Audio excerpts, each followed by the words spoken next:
scene.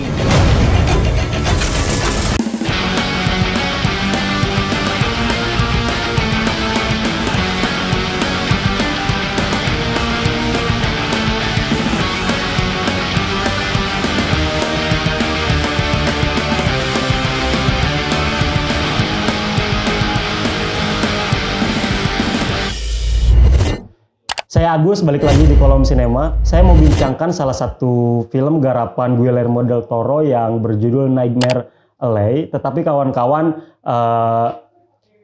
simpan dulu ekspektasi terkait film-film garapan Guillermo del Toro yang biasanya cenderung mengusung tema mistis ataupun mengusung tema sci-fi ataupun mengusung tema-tema yang biasanya di luar dari realitas keadaan kehidupan manusia normal gitu. Tetapi film Nightmare Alley yang digarap oleh Guillermo del Toro ini adalah salah satu film beliau yang berbeda dari yang lainnya. Karena menggarap cerita tentang realitas dan drama yang terjadi pada anggota-anggota dari sebuah karnaval kampung yang ada di Amerika Serikat kisaran tahun 1940 sampai 1945-an lah. Jadi dulu sebelum di Indonesia ramai oleh hiburan rakyat gitu kan, oleh hiburan rakyat yang sifatnya karnaval atau festival, ternyata di Amerika lebih dulu seperti komedi putar, kemudian kuda-kudaan yang berputar dan sebagainya. Nah itu film Nightmare Alley itu berbicara tentang latarnya tentang karnaval ini. Tapi secara premis mengangkat cerita tentang seorang pria yang cukup rupawan dan berperawakan tinggi besar, intinya mudahlah untuk menaklukkan wanita gitu dan mudah untuk memengaruhi orang.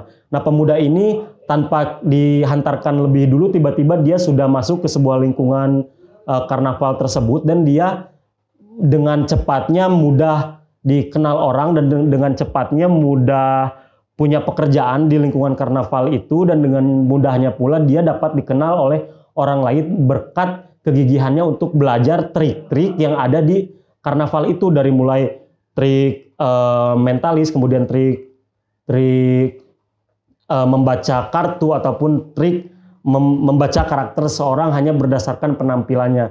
Nah hal-hal itulah yang lambat laun menjadikan si lelaki ini banyak dikenal dan mulai banyak dipercaya untuk manggung di karnaval itu. Tokoh laki-laki ini bernama Stanton Carlisle atau lebih dikenalnya di dalam film itu disebut Stan. Nah, si Stan ini karena sudah beberapa lama berdiam diri di karnaval dan mendapatkan banyak pamor, akhirnya dia memutuskan untuk pergi ke kota dan membuka pertunjukan sendiri dengan seorang perempuan yang ia bawa dari lingkungan karnaval tersebut yang bernama Molly gitu kawan-kawan. Nah si Molly ini jatuh hati ke si Stan gara-gara si Stan ini mudah mempengaruhi lawan bicaranya, kemudian berbicaranya itu sungguh meyakinkan dan pembawaannya halus, ramah, cowok banget lah pokoknya gitu. Hingga pada akhirnya si Molly ini memutuskan untuk keluar dari lingkungan karnaval itu dan pergi ke kota bersama si Stan. Nah, selang 2 tahun kemudian, si Stan ini akhirnya menjadi seorang yang disebut mentalis atau disebut cenayang yang punya kemampuan untuk meyakinkan orang lain dan untuk membuat orang lain itu percaya kepada dirinya bahwa ada sesuatu yang bisa ia berikan kepada orang lain, entah itu menghadirkan roh-roh yang sudah meninggal, kemudian membaca karakter seorang, intinya kan gitu. Kita misalnya datang ke orang pintar dalam tanda kutip, kemudian tiba-tiba orang pintar ini membaca karakter, kemudian membaca kehidupan kita walaupun kita belum pernah bertemu sama sekali. Nah, kurang lebih ini yang dilakukan oleh Stan, tetapi Stan melakukan hal-hal ini itu dengan triknya sendiri. Triknya itu adalah, kalau teman-teman tahu, ada yang namanya disebut dengan ilmu deduksi. Itu saya ketahui ilmu deduksi ini dari serial, novel, dan juga cerpen Sherlock Holmes. Sherlock Holmes itu menggunakan ilmu deduksinya untuk membaca latar belakang orang, kemudian untuk membaca pekerjaan orang, dan dengan itulah Sherlock Holmes juga kan disebut sebagai orang yang ajaib, tapi sebenarnya bukan ajaib, tetapi dia memanfaatkan ilmu deduksi untuk membaca karakter dan latar belakang orang sehingga membuat orang lain merasa teryakinkan oleh perkataan-perkataan dari Sherlock. Nah, begitu pun juga dengan Stan ini, dia hanya mengandalkan ilmu deduksi dan ditambah dengan sedikit drama sehingga membuat orang-orang yang datang kepada dirinya itu merasa bahwa si Stan ini punya kekuatan supranatural seperti itu, hingga pada suatu waktu ketika dia sudah sukses, dia masuk ke lingkaran yang membahayakan dirinya sendiri dan diri Molly, yaitu masuk ke dalam lingkaran orang-orang yang berkuasa di kota New York pada era itu, dan orang-orang yang berkuasa ini ternyata punya gejala atau punya penyakit hatinya masing-masing nih, yang secara tidak langsung mereka itu punya rahasia-rahasia kelam, punya rahasia-rahasia gelap yang tidak semua orang tahu. Dan berkat kehadiran si Stan ini, akhirnya orang-orang yang ada di lingkungan kekuasaan ini satu demi satu itu saling mengabari bahwa ada orang yang punya kemampuan supranatural loh, yang bisa membuat kita setidaknya bisa bercerita dan kita bisa mengakui dosa-dosa kita di masa lalu gitu, karena diceritakan bahwa orang-orang di lingkup kekuasaan ini punya latar belakang dan cerita yang kelam satu sama lainnya gitu. Selain itu, si Stan ini juga bertemu dengan seorang psikolog yang bernama Ritter. Nah, Ritter ini diceritakan sebagai seorang psikolog yang menjadi tandingan dari Stan, karena dari awal di karnaval kampung sampai 2 tahun dia masuk karnaval kota, dia itu tidak pernah mendapatkan seorang yang bisa melawan kemampuannya, hingga pada akhirnya dia bertemu dengan Ritter ini yang menjadi psikolog, dan si Stan ini merasa tertarik terhadap si Ritter dan mereka bertemu.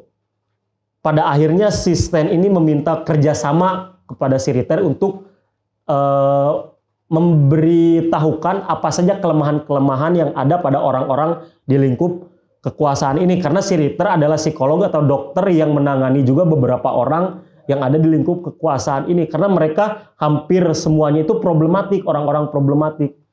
Nah, lambat laun hubungan antara Ritter dengan Stan juga berjalan, mereka melakukan intrik bersama-sama, dan pada akhirnya mereka berhasil menipu beberapa orang yang punya kekuasaan di New York, hingga pada suatu hari dia bertemu dengan orang yang mungkin salah gitu, dan dia menerima karmanya. Nah, seperti itu jalan cerita sederhananya. Tapi yang saya ingin bahas adalah 3 isu penting yang ada di film ini. Yang pertama itu gelapnya wahana karnaval atau sirkus yang ada di Amerika era tahun 40-an.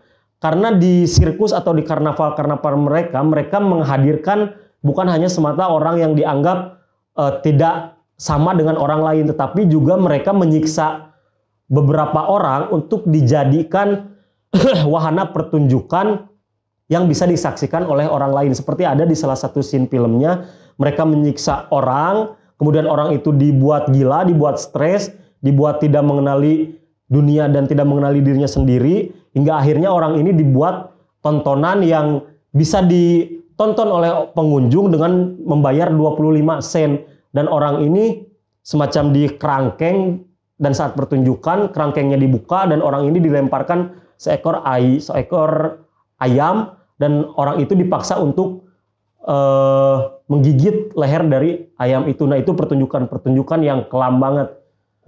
Kemudian apalagi ya, seperti yang saya bahas tadi, bagaimana ilmu deduksi itu bekerja gitu. Bahkan yang saya tahu gitu, kawan-kawan boleh koreksi saya, institusi kepolisian hampir di seluruh dunia itu pada akhirnya menggunakan ilmu deduksi yang diawali oleh cerita-cerita fiksi yang dihadirkan oleh Sir Arthur Conan Doyle dalam cerita-ceritanya di Sherlock Holmes, kawan-kawan. Jadi sebelum Sherlock Holmes itu lahir atau terkenal, ilmu deduksi itu dianggap tidak ada dan tidak terkenal gitu di lingkungan kepolisian. Tetapi setelah Sherlock Holmes itu terkenal, booming pada masanya, dan ilmu deduksi itu pada akhirnya juga lah dipakai oleh institusi-institusi kepolisian untuk dimanfaatkan dalam menangani suatu kasus. Keren nih ilmu deduksi. Kemudian ada satu yang menarik lagi, bahwa sebenarnya manusia itu pada dasarnya secara ilahiyah dia itu ingin dilihat dan ingin didengarkan, tetapi ada beberapa orang yang sama sekali tidak ingin diketahui identitas dan latar belakang aslinya, dan hanya ingin berbicara kepada beberapa orang tertentu yang dianggap memang punya keistimewaan. Dan Stan ini berhasil menjadi orang yang istimewa itu, sehingga beberapa orang yang punya latar belakang tergelap sekalipun dia berani untuk berbicara ke si Stan ini. Nah, itu kawan-kawan dari Nightmare Alley. Saya sangat terhibur ya, walaupun tema-tema yang diangkat oleh Guillermo del Toro dalam film-film sebelumnya itu tidak sama di dalam film ini, tetapi selama hampir 2,5 jam film ini berjalan, saya sama sekali tidak merasa jenuh, karena walaupun alurnya lambat, tetapi alurnya lambat itu membawa kita menuju pengenalan lebih dalam dari masing-masing karakter yang ada di film ini. Dan film ini juga dibintangi oleh beberapa aktor terkemuka Hollywood. Salah satu yang saya apresiasi itu ya siapa lagi kalau bukan William Dafoe, kawan-kawan. William Dafoe, sang aktor kawakan di Hollywood, memerankan juga salah satu karakter di film ini, walaupun scene-nya tidak terlalu banyak. Itu kawan-kawan yang bisa saya bincangkan terkait Nightmare Alley ini. Semoga kawan-kawan juga terhibur ketika nonton film ini.